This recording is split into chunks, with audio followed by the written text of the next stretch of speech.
Hello friends, मैं Ram पारिजातम, chartered accountant. आपका दिल से स्वागत करता हूँ इस नई सीरीज में। अब हम इस एक्ट के सेकंड फेज की तरफ चलते हैं कि साहब इस एक्ट के आने के बाद क्या बदलाव हुआ। इस एक्ट की वजह से अपने को ऐसा क्या है जो नया नया करना होगा, जो अभी तक नहीं करना होता था अपने को, वो क्या करना होगा इस एक्ट के आने के बाद में। तो सर, इस एक्ट के आने की वजह से सबसे पहली चीज़ आपको जगह जगह पे इंफॉर्मेशन देनी होगी अपने काम की रेंटिंग अथॉरिटीज़ को, सॉरी रेंट अथॉरिटीज़ को। तो जो आपके एरिया का कंसर्न रेंट अथॉरिटी है, आपको उस चीज़ को इन्फॉर्मेशन देनी होगी। सर, अगर आपका टेनेंसी, अब समझते हैं कि कैसे, मान लीजिए आपने कोई नया अग्रीमेंट एंटर किया जो इस ऑर्डिनेंस के बाद का अग्रीमेंट है, और वो अग्रीमेंट 12 महीने से कम का है, तो आपको ये रिक्वायर्ड लॉ आपको मैंडेटरी नहीं करता है कि आपको जाके बताना है रेंट अथॉरिटी को। बट अगर आपका जो टेनेंसी पीरियड 12 महीने से ऊपर है, तो लॉ आपको ये मैंडेट करता है कि साहब आप दोनों को जाके, ठीक है, आप दोनों को जाके अग्रीमेंट के 2 महीने के अंदर इन्फॉर्म करना है। किसको इन्फॉर्म करना है? रेंट अथॉरिटी को इन्फॉर्म करना है। और सेपरेटली अगर मान लीजिए 2 महीने के अंदर इन्फॉर्म नहीं किया गया, तब क्या होगा? तो अगर 2 महीने के अंदर दोनों ज्वाइंटली इन्फॉर्म नहीं कर पाते हैं, तो आपको जाके सेपरेटली इन्फॉर्म करना है। अब सेपरेटली इन्फॉर्म करने के लिए क्या करना पड़ेगा? आप जब आपको मैक्सिमम 1 महीने का टाइम मिलेगा, 2 महीने खत्म होने के बाद में, उसके अंदर आपको इन्फॉर्म करना है जाके, correct.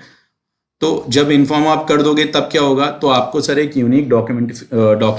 Unique identification number party wise allot हो जाएगा, और जो आपका अग्रीमेंट होगा वो कंक्लूसिव एविडेंस हो जाएगा।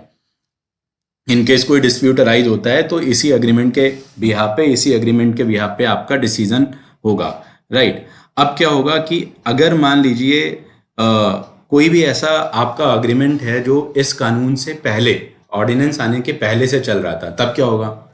तो सर, 2 चीज़ें होंगी।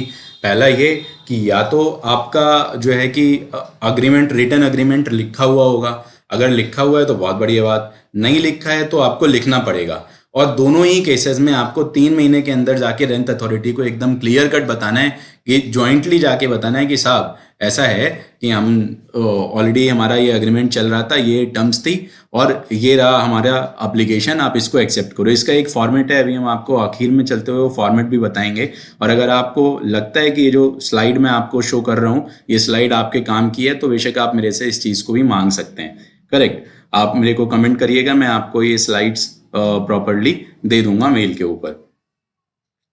अब अगर आपने इन्फॉर्म नहीं किया, ठीक है, जॉइंटली जाके इन्फॉर्म नहीं कर पाए, तो क्या करना होगा? सेपरेटली आप 1 महीने में इन्फॉर्म कर दोगे, जब आपके 3 महीने खत्म हो जाएंगे। ये मिस टाइप हो गया है सर, ये 3 मंथ है। जब आपके 3 महीने खत्म हो जाएंगे, 3 महीने का पीरियड खत्म होने के बाद अगले 1 महीने में आपको इन्फॉर्म करना है।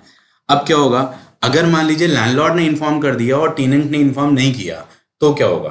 अब अगर लैंडलॉर्ड ने इन्फॉर्म कर दिया और टेनेंट ने इन्फॉर्म नहीं किया, तो इन दैट केस लैंडलॉर्ड के पास में एक अकेला, सिर्फ यही ग्राउंड के ऊपर एक अधिकार आ जाएगा कि वो साहब आपसे कहेगा मकान खाली कर दो, दुकान खाली कर दो, और आपके पास में कोई अधिकार नहीं रहेगा कि आप उसको रोक पाओ, क्योंकि उसके पास यूनिक राइट है जो वो आपको इस नॉन कंप्लायंस की वजह से उसके पास अराइज हो जाता है।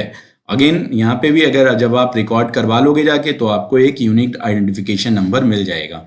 अच्छा, ये जो कंप्लायंस है एज ऑफ नाउ सुनने में बड़ी आपको टिपिकल लग रही होगी, बिल्कुल टिपिकल है भी। रीज़न क्या है कि भाई फिजिकली जाना है, तो साफ साफ एक्ट में लिखा है कि 3 महीने के अंदर रेंट अथॉरिटी जो होगी उसको एक प्लेटफॉर्म, डिजिटल प्लेटफॉर्म प्रोवाइड करना है, जहाँ पे जाके जो है कि ये काम हो सकें ईजिली बेसिस पे। मान के चलते हैं अगर कोई सबलेट करता है, सब टेनेंसी होती है, तो सब टेनेंसी जैसे ही एंटर की जाती है, उसके 1 महीने के अंदर जो लैंडलॉर्ड है और टेनेंट है उसको जाके ये भी चीज़ इन्फॉर्म करनी है और उसको भी रजिस्टर करना है। ये बेसिकली एक तरीके से टेनेंसी एग्रीमेंट का रजिस्ट्रेशन होता है सर।